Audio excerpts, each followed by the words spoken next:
Sudahkah kita bersyukur atas nikmat hidup pagi ini? Awali pagi kita dengan asupan ilmu yang cukup. Inilah Religi Pagi di Pro 1 RRI Cirebon.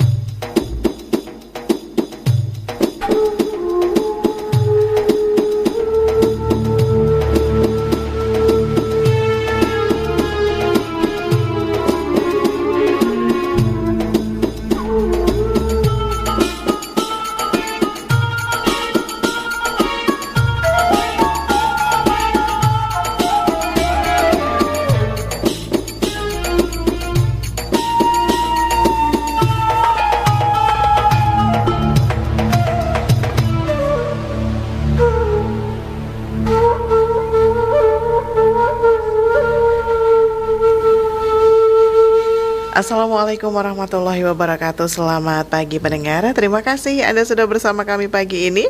Seperti biasa mengawali pagi Anda, kami hadirkan Religi Pagi hingga nanti ya pukul 6 waktu Indonesia Barat. Dan alhamdulillah pula telah hadir bersama kami di sini narasumber kami Ustadz Nasuha Fakih SAGMESY. Beliau adalah penyuluh agama Binmas Kemenak Kota Cirebon. Assalamualaikum Ustadz. Waalaikumsalam warahmatullahi wabarakatuh. Sehat-sehat selalu ya Ustadz. Alhamdulillah sehat. Alhamdulillah. Dan tema kita untuk pagi ini pendengar adalah ahli waris nasabiyah atau ahli waris sebab keturunan.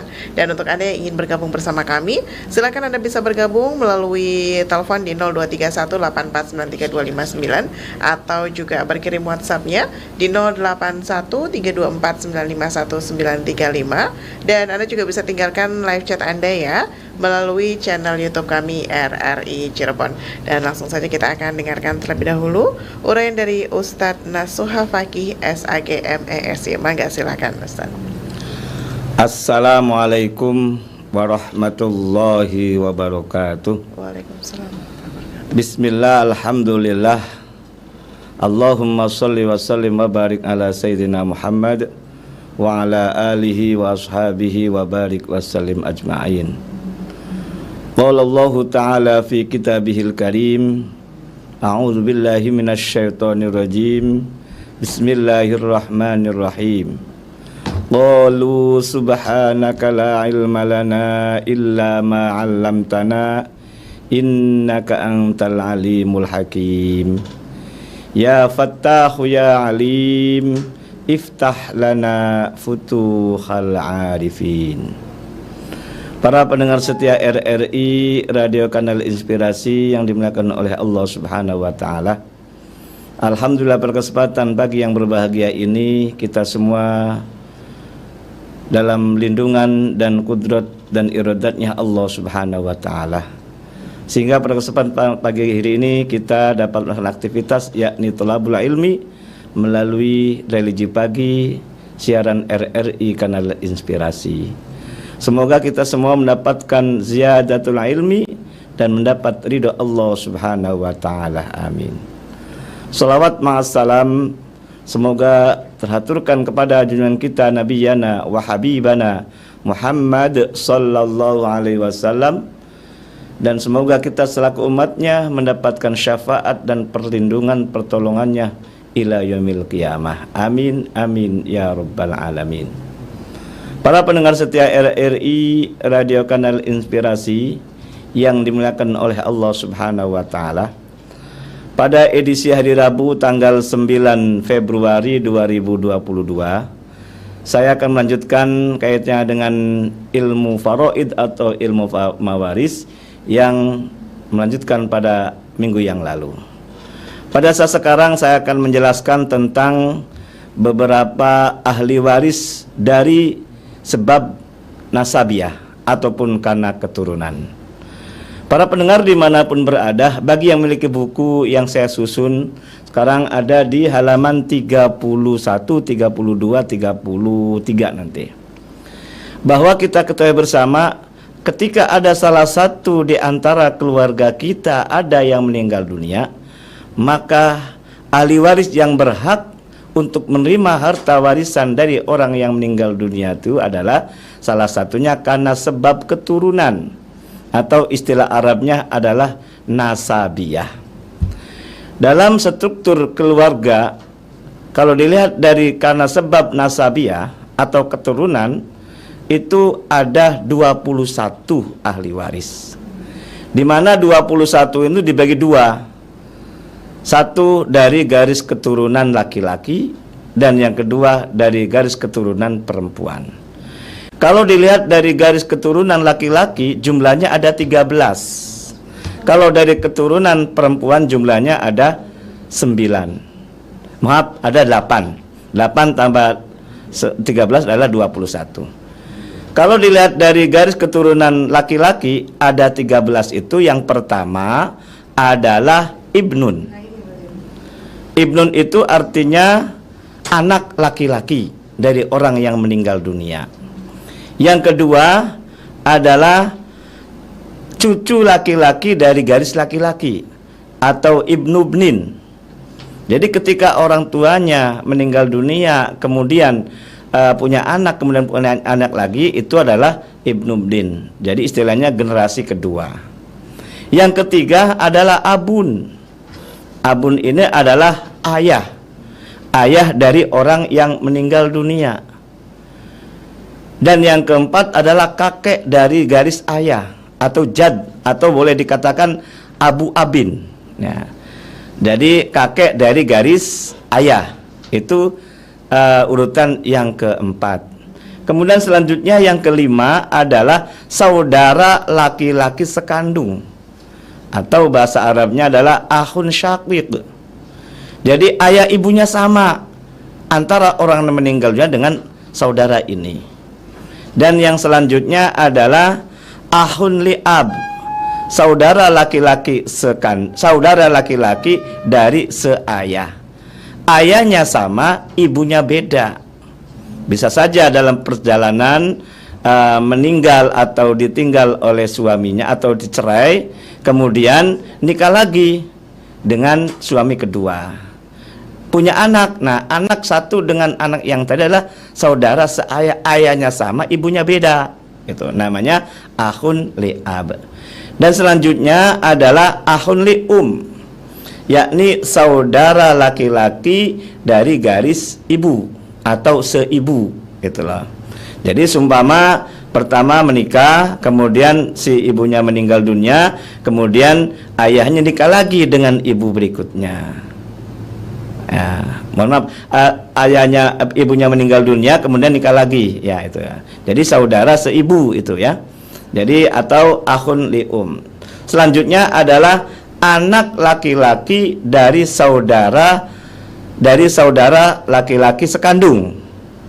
Nah, anak laki-laki dari saudara sekandung ada nomor 8. Jadi dalam bahasa Arabnya itu adalah ibnu akhin syaqiq, anak laki-laki dari saudara laki-laki sekandung. Nomor 9 adalah anak laki-laki dari saudara laki-laki seayah. Dalam bahasa Arabnya adalah ibnu akhin li'ab. Nah, adapun saudara anak laki-laki dari saudara seayah, seibu tidak dapat. Nah, dibatasi dengan anak saudara laki-laki seayah. Selanjutnya paman. Bila yang di atasnya tidak ada, maka paman juga dapat, paman sekandung, yakni amun syaqiq. Dan selanjutnya adalah paman seayah bila ahli waris di atasnya tidak ada. Itulah di antara macam-macam ahli waris dari keturunan. Selanjutnya nomor 12 adalah anak laki-laki dari paman sekandung, atau bahasa Arabnya adalah ibnu amin syaqiq. Nah, dan terakhir nomor 13 adalah anak laki-laki dari anak laki-laki dari paman seayah. Jadi dari 13 ahli waris nasabiah, ketika ada semua, tidak semua dapat. Nanti kita bicara mengenai hajib wal mahjub nanti. Jadi kita hanya membahas tentang ada 13 ahli waris dari garis laki-laki dari keturunan itu. Para pendengar setia RRI Radio Kanal Inspirasi yang dimuliakan oleh Allah Subhanahu wa taala. Jadi jelas sekali ada struktur keluarga dalam hal ketika salah satu di antara keluarga kita ada yang meninggal dunia. Jadi ketika membagi waris tidak asal-asalan, ada struktur yang jelas. Walaupun ada semua, tidak semua dapat, betul. Nah, itu aturan juga, dan semuanya adalah diatur oleh Allah Subhanahu wa taala. Tepatnya firman Allah surat An-Nisa ayat 11, 12, 13, 14 dan 176. Jelas sekali tentang mengenai keturunan, jelas sekali tentang nasabiah di sini.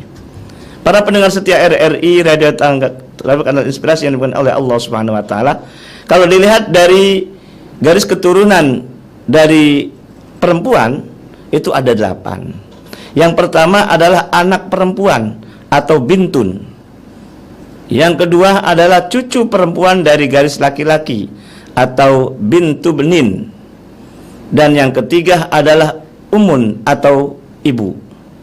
Ibu, ayah itu dapat itu loh. Karena banyak diantara, mohon maaf, orang Islam tidak tahu. Oh iya, tak ibu dapat, ibu dapat. Ayah juga dapat ketika anaknya meninggal dunia. Yang keempat adalah nenek dari garis ayah, atau bahasa Arabnya ummu abin. Dan yang kelima adalah nenek dari garis ibu atau ummu umin. Dan selanjutnya nomor 5 adalah saudara perempuan sekandung. Saudara perempuan sekandung dia dapat, atau bahasa Arabnya adalah bintun ukhtun syaqiqah, mohon maaf, ukhtun syaqiqah itu. Selanjutnya adalah saudara perempuan seayah, ukhtun li'ab. Dan yang ke-8 adalah saudara perempuan seayah, ukhtun li'um. Mohon maaf, saudara perempuan seayah yang ke-7 tadi, yang terakhir adalah saudara perempuan seibu, ya, atau ukhtun li'um. Jadi jelas sekali berapa ahli waris dari keturunan, siapa saja dari struktur keluarga yang ada ketika salah satu di antara keluarga kita ada yang meninggal dunia. Jadi kita tidak boleh membuat aturan sendiri, tidak boleh kita menentukan sendiri, karena bagaimanapun juga Allah telah membuat aturannya, tepatnya pada Al-Quranul Karim. Ketika ada persoalan ketika mengenai harta peninggalan, itu harus jelas siapa ahli warisnya. Jangan sampai salah menentukan ahli waris, dan apalagi jangan sampai salah menentukan bagian-bagiannya. Maka sangat tepat sekali di RR ini sudah sekian tahun menyampaikan tentang khusus mengenai masalah ilmu faraid. Masalah ilmu itu sedikit sebetulnya, tapi pemahamannya itu harus kita pahami gitu loh. Bahkan kalau dalam hadis Nabi 14 abad yang lalu, Rasulullah SAW telah menyampaikan bahwa ilmu waris adalah filiunya atau nilainya itu separuh ilmu yang Allah berikan. Wa huwa nisful ilmi.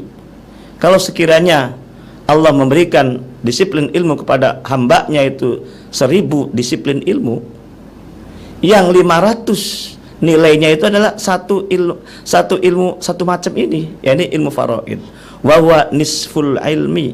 Padahal kalau kita lihat bukunya kecil, kitabnya kecil gitu loh, bagian dari masalah fikih gitu loh. Karena dalam pelajaran fikih macam-macam, ada fikih ibadah, ada fikih siasa, ada fikih munakahat, ada fikih lain sebagainya. Kalau kita adalah fikih mawaris, tapi nilainya atau filiunya adalah kata Nabi 14 abad yang lalu telah menyampaikan adalah wawa nisful ilmi. Nah, inilah yang kita perhatikan. Maka ketika persoalan ini ketika dihadapkan ada penggugat dan tergugat, itu luar biasa sekali. Mudah-mudahan dengan siaran RRI Radio Pagi ini semua dapat memahami, dan bila mana ada hal-hal yang perlu kita diskusikan, mari kita bersama-sama untuk mendiskusikan di dalam forum ini. Silakan Mbak Risma. Baik, terima kasih Pak Ustadz, dan silakan pendengar, untuk Anda yang ingin bergabung bersama kami, Anda bisa bergabung ya melalui telepon di 0231 8493 259, atau juga bisa berkirim WhatsApp-nya di 081324951935. Dan Anda juga bisa tinggalkan live chat Anda ya di channel YouTube kami RRI Cirebon. Sekali lagi untuk Anda yang ingin bergabung bersama kami, silahkan Anda bisa bergabung melalui WhatsApp di 081324951935 atau juga langsung menelepon kami di sini ya di 0231849329 dan tinggalkan live chat Anda di channel YouTube kami RRI Cirebon. Ya, silakan Anda bisa kembali mencoba sekali lagi. Anda bisa bergabung ya melalui telepon kami di 0231849329 atau juga berkirim WhatsApp-nya di 081324951935. Dan sekali lagi bisa juga gabung di channel YouTube kami, tinggalkan live chatnya ya di channel RRI Cirebon. Baik Ustadz, ini sambil kita menanti pendengar nih Ustadz, ini kan sudah jelas ya sebenarnya ahli warisnya siapa-siapa saja begitu Ustadz. Nah, kalau misalnya nih Ustadz, ini kan yang sering terjadi ya, ada kesepakatan antar keluarga begitu Ustadz. Kayak misalnya ada pembagian rumah, ada salah satu keluarga yang nggak punya rumah, atas kesepakatan bersama ya udah deh buat yang nggak punya rumah aja. Nah ini gimana nih Ustadz? Ya, jadi ketika ada salah satu di antara keluarga kita ada yang meninggal dunia, tetap kedepankan hukum. Artinya pembagian tentang mengenai warisan ini. Walaupun nanti endingnya itu diberikan kepada salah satu keluarga yang tidak punya rumah, itu adalah persoalan yang kedua. Persoalan yang pertama adalah dibagi secara syar'i dulu, berapa haknya masing-masing. Nanti kalau sudah mendapatkan hak bagian dari ahli waris yang ada itu, silakan ada yang memberikan kepada yang tidak punya rumah itu melalui hibah. Tuh, supaya apa yang kita dapatkan itu adalah ada 3 keuntungan besar. Keuntungan pertama adalah dapat Allah memberikan dapat reward kita, yakni dapat pahala. Dan bahkan Allah menjanjikan wujudkhilhu jannah, masuk surga, itulah. Yang kedua, bagi salah satu di antaranya sudah cukup secara ekonomi, kemudian ada salah satu di antara keluarganya tidak cukup secara ekonomi atau tidak punya rumah, berikan atau memberi secara hati nurani, bukan secara paksaan, itulah. Kadang-kadang antara hati nurani dan paksaan beda sekali, gitu loh.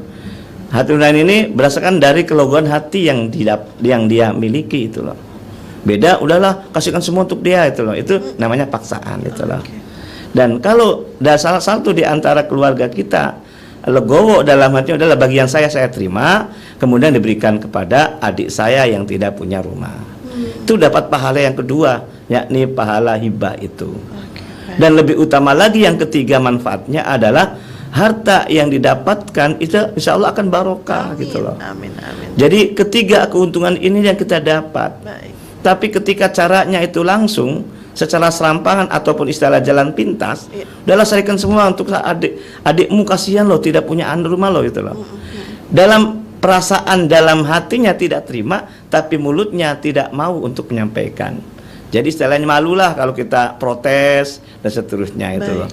Jadi tidak secara serampangan dan tidak boleh secara paksaan. Tapi setelah mendapatkan hak secara syar'i, kemudian dalam hatinya, dalam luka hati yang paling dalam ingin memberikan, itu jauh lebih baik, demikian. Baik Ustadz. Nah ini selanjutnya kita sapa pendengar Ustadz. Assalamualaikum. Waalaikumsalam warahmatullahi wabarakatuh, Mbak Lisma Yuliasari. Iya Bu Idra, terima ya. kasih sudah sabar menanti ya. Alhamdulillah, terima kasih juga. Assalamualaikum Ustadz Nasuha Fakih. Waalaikumsalam warahmatullahi wabarakatuh. Selalu semangat nih Ustadz. Insya Allah. Walaupun subuhnya mepet banget nih. Iya. Buru-buru. Betul. Alhamdulillah, selalu alhamdulillah. Dan dalam waktu yang mepet ini kadang-kadang mau nanya apa ya sama Ustadz nih. Iya. Nah, ini saya punya teman Ustadz, orang tuanya itu bukan muslim gitu. Jadi anak-anaknya muslim. Orang tuanya masih kekeh memegang kepercayaan nenek moyangnya mungkin. Lah ketika meninggal, ini bagaimana warisnya. Yang meninggal siapa? Anak apa orang tuanya? Orang tua. Oke. Jadi tapi orang tua, anak-anaknya Muslim, orang tuanya bukan. Bagaimana ini? Anaknya anak berapa jumlahnya? Anaknya ya katakanlah 3 biasa, Tata, Titi, Toto, Toto. Titi, Iya. Kalau ini si pembagiannya sih sudah hafal diterangkan oleh Ustadz. Iya. Cuma persoalannya kalau orang tuanya non Muslim bagaimana begitu ya. Terima kasih.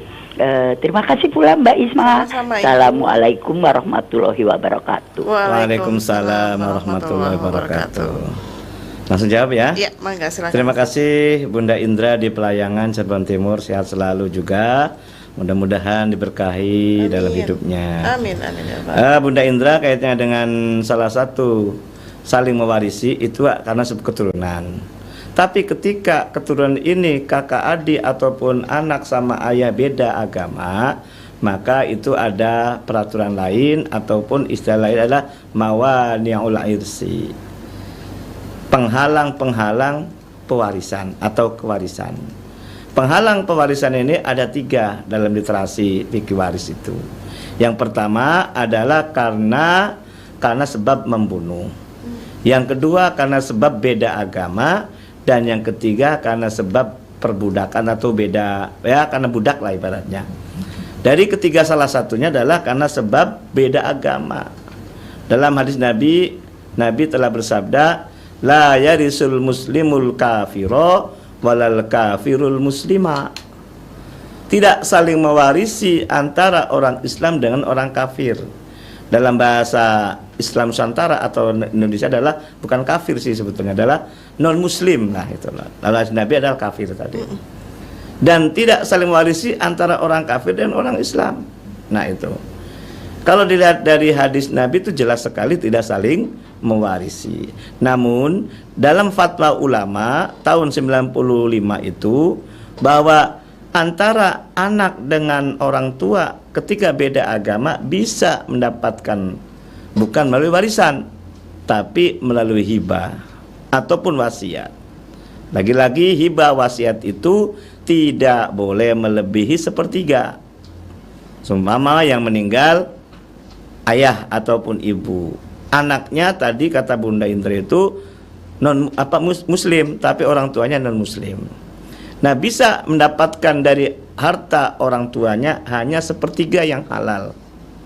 2/3-nya itu kepada saudara-saudaranya non muslim tadi itu. Silakan digunakan untuk apa terserah itulah. Nah itu. Kalaupun tidak diberikan tidak ada masalah. Nah di situ. Jadi ada batas kaitannya dengan saling mewarisi, terutama beda agama ataupun yang satunya muslim, yang satunya non muslim. Kita jangan kecil hati juga sebagai anak yang muslim itu. Yang paling utama adalah jeripayah kita sendiri yang paling utama. Namanya warisan itu adalah barang nemu istilah saya. Kalaupun barang nemunya haram, kenapa kita makan kan gitu. Nah itu. Jadi hati-hatilah dalam harta ini supaya apa yang kita dapatkan ini akan keberkahan yang kita dapatkan. Berkah dalam artian sedikit tapi akan bertambah. Tapi kalau tidak berkah itu akan menjadikan persoalan baik di dunia maupun di akhirat. Demikian. Baik Ustaz. Kita kembali sapa pendengar. Assalamualaikum. Waalaikumsalam warahmatullahi wabarakatuh. Ayunda. Iya, Pak Rubin sehat ya? Alhamdulillah. Alhamdulillah. Mangga silahkan. Assalamualaikum Ustaz kita. Waalaikumsalam warahmatullahi wabarakatuh. Ini pertanyaannya begini Ustaz. Dalam suatu keluarga orang tuanya sudah meninggal semua. Perempuan 9, laki-laki 3. Sebagian dari laki-laki sudah ada yang meninggal. Rumah itu sekarang kosong. Menurut cerita konon kabar itu terjadi di dalamnya itu bentrok-bentrok yang tidak ada penyelesaiannya. Jadi antara yang mendirikan itu salah seorang anaknya. Kebetulan anak itu janda. Lah dari saudara-saudara lain yang merasa sudah mengkar dari daerah di sana sudah berdiri, mengharapkan rumah itu menjadi rumah pusaka, rumah untuk berkumpul. Iya. Lalu karena untuk berkumpul, jadi si janda tadi yang suruh nungguin rumah di situ. Maka nunggu rumah itu besar dan resikonya besar. Sedangkan dia sudah tidak punya pendapatan. Nah, bentrok ini seolah terjadi dua kubu. Dia dengan salah seorangnya itu ingin dibagi waris, tapi merasa bahwa yang membuat rumah adalah dia. Jadi mestinya rumah itu milik dia. Lalu yang lain, udahlah ini repot-repot didiami saja oleh perempuannya tadi di situ. Iya. Lalu nanti setiap waktu untuk rame-rame kumpul. Nah ini kan keberatan. Akhirnya rumah itu ditinggalkan dan sudah bertahun-tahun ditinggalkan rumah itu. Nah ini mereka masih dua kubu ini masih berseteru terus. Bagaimana saran Ustadz untuk menyelesaikan hal ini? Terima kasih. Wassalamualaikum warahmatullahi wabarakatuh. Waalaikumsalam warahmatullahi wabarakatuh. Terima kasih Pak Dek Rubin di Brebes ya, Jawa Tengah. Dan ini tidak sedikit persoalan-persoalan ini kaitannya dengan masalah rumah ditinggalkan sehingga suwung bahasa Jawanya. Jadi akhirnya antara kakak adik ribut juga.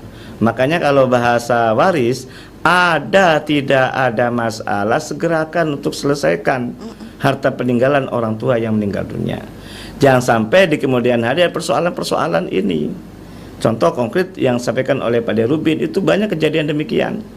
Sehingga rumah itu kosong, mubadir gitu loh. Apalagi indikasinya tanahnya milik orang tua, kemudian salah satu anaknya menempati rumah itu dan renovasi dari salah satu anak juga gitu loh. Nah, si janda tadi lah contohnya. Nah, kemudian pada saudaranya ada banyak gitu ya, perempuannya 9, laki-lakinya 3. Jatuh kepada anak kadang-kadang karakternya beda-beda. Dari 9 dan 3 anak itu beda-beda. Ada karakternya ingin menguasai lah, ada karakternya pujare baik, jare jawae, atau udahlah daripada ribut-ribut jadikan sebagai harta pusaka atau tempat pertemuan. Nah, tapi itu akan menjadi persoalan berikutnya juga. Karena pertama, anak satu dengan anak-anak karakternya berbeda. Yang kedua, kalau sudah jatuh kepada generasi kedua, yakni cucu-cucunya atau anak-anak dari anak-anak yang ada gitu loh, itu beda-beda lagi gitu loh. Bahasa Jawa, bahasa itu lain rambut, lain pikiran gitu. Lain kepala, lain pikiran. Nah itu. Maka cara penyelesaiannya adalah ayo duduk bareng dari semua saudara ini dalam satu majelis, tapi tidak face to face, tidak dari mulut ke mulut. Kalau dari mulut ke mulut nanti ada keinginan pribadi masing-masing gitu loh. Karena semua orang ingin mendapatkan harta itu, atau orang memiliki persepsi beda-beda, dan ada persepsinya yang menang sendiri ataupun akulah, tidak menghargai pendapat orang lain. Maka ketika ada persoalan waris ini, ayo duduk bareng, hadir semuanya dan undang orang yang ngerti, biar orang yang ngerti lah akan menyampaikan. Pertama calling down dulu, yang kedua siapa yang berhak yang menerima harta itu. Insya Allah kalau sudah ada pertemuan, insya Allah akan selesai. Kadang-kadang sudah ada pertemuan, sudah dibagi waris, ketika tanda tangan tidak mau datang juga banyak gitu loh. Jadi persoalan baru lagi gitu loh. Dan ini saya alami, karena saya sering diminta untuk menyelesaikan masalah ini itu loh. Dan nyatanya itu luar biasa. Susah sebelum saya ngobrol, sebelum saya nyampaikan ribut duluan banyak gitu loh.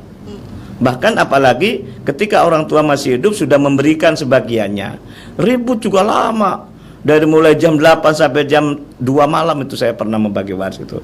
Yang paling lama itu menentukan masalah harta yang telah diberikan saat orang tua masih hidup. Gitu loh. Karena nilainya beda. Dulu nilai kecil, sekarang menjadi besar gitu loh. Sehingga jadi persoalan kepada anak yang lain, istilahnya itu iri ataupun apa istilahnya itu ini kecemburuan gitu loh. Nah, sementara yang kita dapat dari orang tua masih hidup nilainya kecil itu. Nah, ini contoh konkret dan itu nyata itu. Maka solusi yang saya sampaikan Pak Rubin, silakan semua ahli waris ataupun kakak adik yang jumlahnya 9+3 itu kumpul dan duduk bareng dan hadirkan orang yang tahu tentang mengenai ilmu waris. Jadi kompetensinya adalah baik itu pengacara boleh ataupun orang kiai setempat itu boleh. Jangan sampai jangan sampai orang yang mengundi undang itu tidak tahu masalah persoalan waris itu. Nanti menentukan berapa porsinya, siapa yang paling berhak dalam pendapatan yang mendapatkan itu. Demikian Pak Derubin. Jadi memang komunikasi itu yang utama Komunikasi. Maka salah satu di antara ingin hidup barokah, salah satunya adalah kalimatut thayyibah. Perkataan yang baik, komunikasi yang baik, konsultasi yang baik. Nah, ketika ada persoalan kemudian tidak ngerti, tanya kepada orang yang ngerti gitu loh. Jangan tanya kepada orang yang tidak ngerti. Sampai hakim pun ada 3, 2 masuk neraka, 1 masuk surga. Itu hakim kategorinya loh ya. Apalagi kan sudah ngerti itu loh. Nauzubillah, jangan sampai terjadi. Baik Ustaz. Ya. Kita kembali sapa pendengar lagi. Assalamualaikum. Waalaikumsalam warahmatullahi wabarakatuh, Mbak Isma. Iya, ini dengan Pak Maman ya? Assalamualaikum Pak Ustadz. Waalaikumsalam warahmatullahi Iya, wabarakatuh. Pak Maman sehat. Pak Maman. Oh iya, gimana Pak Maman? Iya, aduh menarik sekali. Setiap hari Rabu saya selalu menyimak, tapi tidak bisa masuk. Memberikan tanggapan. Hanya seonggok jagung saja Pak Ustadz ini. Tanggapan saya kaitan dengan masalah ahli waris. Pernyataannya begini, jangan membenarkan kebiasaan, tapi harus membiasakan yang benar. Itu. Lalu yang kedua, pernah saya sampaikan juga bahwa adil itu tidak harus sama. Nah, terkait yang ada di masyarakat itu memang ini terjadi. Pencerahan yang disampaikan oleh Pak Ustadz itu sangat bermanfaat. Amin. Namun sekarang realisasinya dan implementasinya itu masyarakat jarang yang sudah tahu tapi tidak mau tahu. Iya. Sudah mengerti tapi tidak mau melaksanakan. Nah, ini berarti harus ada pencerahan kepada masyarakat di sekitarnya. Itu barangkali Pak Ustadz, gambaran dari saya. Mengapa saya katakan tadi jangan membenarkan kebiasaan yang tidak baik, maksud saya begitu. Kebiasaan yang tidak benar, harusnya membiasakan yang benar. Yang benar yang bagaimana? Yang tadi yang sampai Pak Ustadz kaitan dengan masalah ayat, hadis dan sebagainya. Itu aja barangkali Pak Ustadz. Mohon maaf barangkali salah. Terima kasih. Wassalamualaikum warahmatullahi wabarakatuh. Waalaikumsalam warahmatullahi wabarakatuh. Terima kasih Pak Maman, kalau nggak salah dari Kota Cirebon, Perum. Oh iya. Ya, betul sekali. Jadi jangan membenarkan pembenaran kebiasaan. Tapi biasakan kebenaran, betul. Kalau salah istilah lain, jangan sampai salah kaprah gitu loh. Salah wis umum, wis salah wis kaprah itu umum gitu loh. Akhirnya menjadi pembenaran. Salah satu di antara kalau waris pembenaran adalah laki sama perempuan dibagi rata, itu menjadi pembenaran itu. Jadi salah wis kaprah. Nah, ini yang dipersoalkan ini. Padahal jelas sekali masalah waris itu, dan bahkan waris ini value-nya adalah separuh ilmu, kata Allah, itu kata Nabi Muhammad SAW. Dan adil itu bukan berarti sama, benar berarti. Nah itu, maka bagaimana solusinya? Ya kita ayo duduk bareng mendengarkan RRI setiap hari Rabu. Atau saya terima ketika ada dari Majelis Taklim ataupun dari pengurus DKM. Kadang-kadang saya juga sering ngisi waris di DKM. Dan alhamdulillah ada 4 majelis taklim yang kita rutin. Ada bulanan, ada mingguan, dan ada 2 bulan. Bahkan ada sudah selesai dan nanti saja. Malah ada juga ketika ganti ketua DKM, ganti lagi kebijakan itu. Ya udah nggak apa-apa. Tapi ini adalah, apalagi saya sebagai penyuluh agama, ya kewajiban saya ini memberikan pencerahan penyuluh agama di Bimas Islam Kemenak Kota Cirebon ini. Mudah-mudahan dengan pencerahan melalui RRI atau Majelis Taklim atau melalui DKM yang ada di Kota Cirebon atau di luar itu, mudah-mudahan jadi keberkahan, jadi keselamatan kita semua, baik di dunia mulia ini. Ini ada motivasi. Terima kasih Pak Maman. Baik. Jadi memang berat ya Pak Ustadz ya. Betul. Untuk menyampaikan sesuatu yang udah jadi kebiasaan. Ya. Baik. Bahkan saya juga pernah diancam ataupun dibully itu loh. Oh, jangan sok jadi pahlawan gitu katalah. Ya emang harus gitu sih ya. Setelah yang benar adalah arti mengelusi kok kulil haqqu walau kana murran. Baik. Nah, di situ. Baik, Ustadz, ini kita sama pendengar yang sudah bergabung di WhatsApp. Ustadz, ini ada dari Pak Sihab di Cirebon. Assalamualaikum, Ustadz mau tanya, bagaimana hukumnya jika ada anak tiri? Ini sebetulnya menerima hak warisnya seperti apa, katanya Ustadz? Terima kasih. Ya, anak tiri itu secara waris tidak dapat hak. Karena tadi di mukadimah sebagai judul yang saya sampaikan adalah ahli waris nasabiyah. Kalau kita melihat nasabiyah dengan anak tiri, apa nyambung nggak kira-kira? Nggak nyambung. Ya, Ustaz, ya. Karena anak tiri itu tidak bersama dengan orang meninggal dunia, tidak ada keturunan gitu loh. Tidak ada sedarahnya. Contoh konkret, ayah ibu menikah yang kedua kalinya, suami istri nikah kedua kalinya.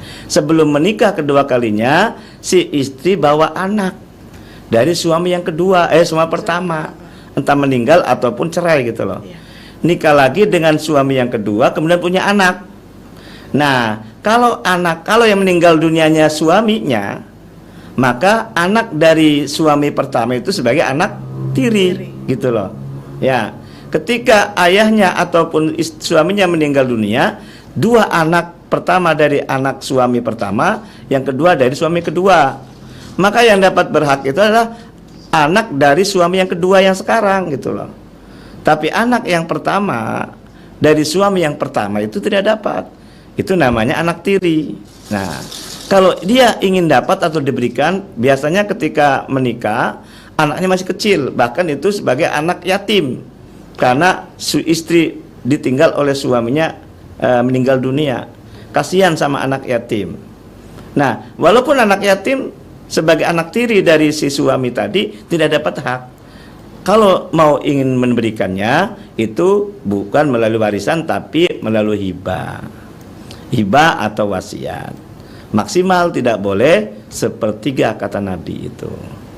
Termasuk juga di sini yang kemarin ada yang konsultasi juga kaitan anak angkat ini.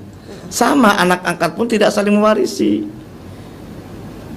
Dia boleh dapat tidak melalui warisan tapi melalui hibah atau wasiat, atau dalam kompilasi hukum Islam itu bisa melalui wasiat wajibah. Hibah, wasiat ataupun wasiat wajibah atau hadiah katakanlah yang lain hadiah, maka itu ada batas maksimal, tidak boleh sepertiga. Itu sepertiga bukan kata saya tapi kata Nabi Muhammad SAW. Jadi kita ada tuntunannya dari Al-Quran, tuntunannya dari hadis Nabi, itulah. Tidak boleh membuat aturan sendiri. Makanya ini penting namanya belajar ini. Belajar tidak mesti secara langsung melalui YouTube, bisa melalui RRI bisa dan seterusnya. Ya, demikian Mbak Risma. Baik Ustadz, dan kita sapa lagi yang sudah bergabung di WhatsApp pagi ini Ustadz. Ini ada Abah di Majalengka. Assalamualaikum Ustadz, saya mau tanya, saya punya anak dan anak saya ini nggak punya anak, sudah meninggal Ustadz. Apakah ini harta warisnya jatuh hanya kepada kakak adiknya atau kami sebagai orang tua masih ada berhak dalam hak waris tersebut? Ya. Terima kasih Ustadz. Terima kasih Abah di Majalengka. Ketika salah satu anak Abah itu meninggal dunia dan tidak punya anak, itu ketika anaknya kaya ataupun punya harta, maka siapa ahli warisnya? Ketika Abah atau ayahnya masih hidup dari orang meninggal itu hak waris kepada ayah ibunya. Nah, anaknya yang meninggal dunia tadi punya istri enggak? Atau punya suami enggak gitu loh. Kalau punya suami atau punya istri, karena tidak disebutkan sih tadi hanya anak aja tadi, ya. Contoh sama dia punya istri lah, berarti anak abahnya kan anak laki-lakinya atau suaminya, maka ahli warisnya adalah istrinya, ayah dan ibunya. Adapun saudara-saudaranya yang meninggal dunia tadi sebagai anaknya abah semua itu tidak dapat hak karena terhalang oleh ayah. Dan terhalang oleh ayah itu bukan kata saya gitu loh. Bukan saya ngarang loh ini. Jadi ada disiplin ilmunya. Waktu saya kuliah, waktu saya pondok pesantren ini, yakni terhalang saudara-saudara kandung dari anak-anaknya abah karena ada abah. Dan abah dapat warisan banyak. Dan nanti mohon maaf, semua orang pasti dia camat kan, calon mati kan. Ketika abah meninggal dunia nantinya, baru diwaris kepada anak-anaknya abah nanti. Gitu. Jadi ada urutannya gitu. Nah, tetapi kalau abahnya meninggal dunia, saat anaknya meninggal dunia, yang dapat hak waris adalah ibu kandungnya dan saudara-saudara kandungnya. Karena abah masih hidup, maka sementara anak-anak abah yang lain tidak dapat hak. Jadi ada istilah hajib wal mahjub. Ada orang yang terhalang, ada orang yang menghalangi. Itulah. Jauh dan dekatnya. Yang jauh terhalang oleh yang dekat menghalangi yang jauh. Tadi jumlah ada 21 dari laki dan perempuan, tidak semua dapat. Yang dapat adalah orang yang terdekat. Orang yang terdekat adalah anaknya dan ayahnya. Kalau anak ayah masih ada, saudara-saudara tidak dapat. Nah, di situ ya. Mudah-mudahan dapat dipahami. Kalau anaknya perempuan, Ustaz, tadi kan anaknya laki-laki. Iya. Kalau yang meninggal anaknya perempuan, sama. ke ayah semua juga. Iya. Oh. Jadi ketika suami dan ayah. suami, ayah, ibu gitu loh. Baik. Nanti kalau ahli warisnya suami, ayah, ibu atau istri, ayah, ibu, itu ada istilah ghorowain. Nah, ada disiplin ilmu di dalam fikih mawari ada ghorowain, nanti ada muncul. Nanti kita bahas berikutnya. Siap, Ustaz. Nah, Kembali gitu. kita sapa pendengar. Assalamualaikum. Waalaikumsalam. Iya, dengan Ibu siapa? Saya Mama Iis. Mama Iis di Bumi Ayu. Bumi Ayu. Mangga silakan, Ma. Ya, assalamualaikum Pak Ustadz. Waalaikumsalam warahmatullahi wabarakatuh. Saya mau tanya, kalau anak asuh itu dapat warisan nggak Ustadz? Ya. Terus ada apa ini nama orang menikah lagi punya anak, nah, yang punya istri yang dulu punya anak, terus menikah lagi punya anak, Ya. punya anak 3, yang satu diasuh sama orang lain. Nah itu dapat warisan nggak dari ayah asli sama ayah asuh, orang asuh gitu? Yang meninggalnya siapa? Suaminya? Yang meninggal itu ibunya. Ibunya siapa? Ibunya istri apa? Maksudnya kan lebih Ustaz. Ini Ada ayah keluarga gitu ya. Ya, ayah menikah lagi sama, ia menikah lagi punya anak 3. Betul. Nah terus tapi anaknya kembar, yang satu itu kembar, 3 tapi yang satu turunan kembar. Nah tapi si kembarnya ini diasuh sama orang lain. Ya. Nah si ayah ini kan punya harta gitu. Paham. Nah terus ini dari orang tua asuh dapat enggak? Terus dari orang yang dari ayahnya juga Kandungnya dapat enggak gitu dapat ya? enggak Ya, gitu oke, Ustaz? siap. Ya. Nah begitu Ustaz. Makasih. Ya. Assalamualaikum. Assalamualaikum warahmatullahi wabarakatuh. Mama Iis di Bumi Ayu, Jawa Tengah. Jadi saling mewarisi prinsipnya adalah karena sebab keturunan, yang kedua karena sebab pernikahan. Sebab pernikahan hanya sebatas suami istri. Suami meninggal dunia, istri dapat. Atau sebaliknya, istri meninggal dunia, suami dapat. Entah anak tiri, entah anak asuh, entah siapa, itu tidak dapat. Itu. Ini prinsip ya. Yang kedua, ahli warisnya adalah secara keturunan ataupun nasabiah. Nasabiah, maka saya tanya siapa yang meninggal. Kalau meninggal suami, berarti salah satunya istri, itu loh. Kalau meninggal istri, maka salah satunya suami. Makanya saya sampaikan tadi. Nah, ketika suami istri punya anak kembar, sumpama tadi, anak kembar satunya diberikan ataupun diasuh oleh yang tidak punya anak lah. Maka ketika meninggal dunia ayahnya ataupun suaminya, maka anak asuh, ayah asuh tidak dapat. Gitu loh. Yang dapat adalah anak kandungnya dari yang meninggal dunia, gitu loh. Nah, jadi ketika anak kembar satunya diasuh oleh adiknya atau kakaknya, kemudian yang meninggal dunia adalah orang tuanya anak kembar tadi. Nah, maka yang dapat hak itu adalah 2 anak kembar itu. Walaupun salah satu anak kembar itu tidak diasuh atau tidak dirawat oleh anak orang tua kandung. Sampai kapanpun anak dengan orang tua, apakah ada istilah mantan kira-kira? Tidak ada. Jauh dekat ataupun non seberang di sana itu tetap dapat itu loh. Itu. Nah, kalau masalah anak tiri tadi sudah sampaikan, tidak ada saling warisi. Termasuk anak angkat dengan orang tua angkat tidak saling mewarisi. Jadi prinsip pembagian waris itu ada 2 sebab. Sebab pertama karena sebab pernikahan atau musyawarah, hanya sebatas suami istri. Yang kedua karena sebab keturunan ataupun nasabiyah. Itulah yang dimaksud demikian. Baik, baik. Ustaz. Jadi kita melihat aja dengan yang meninggal apa hubungannya gitu.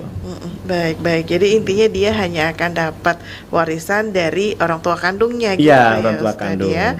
Baik. Ya Ustadz, ini sayang sekali waktunya tinggal sedikit lagi Ustadz. Yang iya. terakhir barangkali ada yang ingin kembali disampaikan kepada pendengar.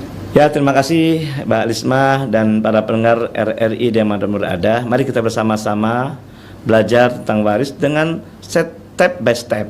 Apalagi kalau sudah punya buku lebih enak gitu. Iya. Maka nanti saya mengusulkan mohon kira-kira difasilitasi di RRI ada semacam whiteboard, Mbak. Supaya ketika ada bagian ini saya mau membahas kalau ada struktur keluarga seperti apa inilah. Ada 13 dari laki dan perempuan itu. Insya Allah akan saya sampaikan. Dan bila mana ada ilustrasi apalagi. Kalau ilustrasi itu kejelas, tidak hanya verbal tapi ada tulisan catatannya biar lebih jelas. Demikian. Terima kasih dan juga mohon maaf atas kekurangannya. Saya manusia pribadi banyak kesalahan dan kelupaan.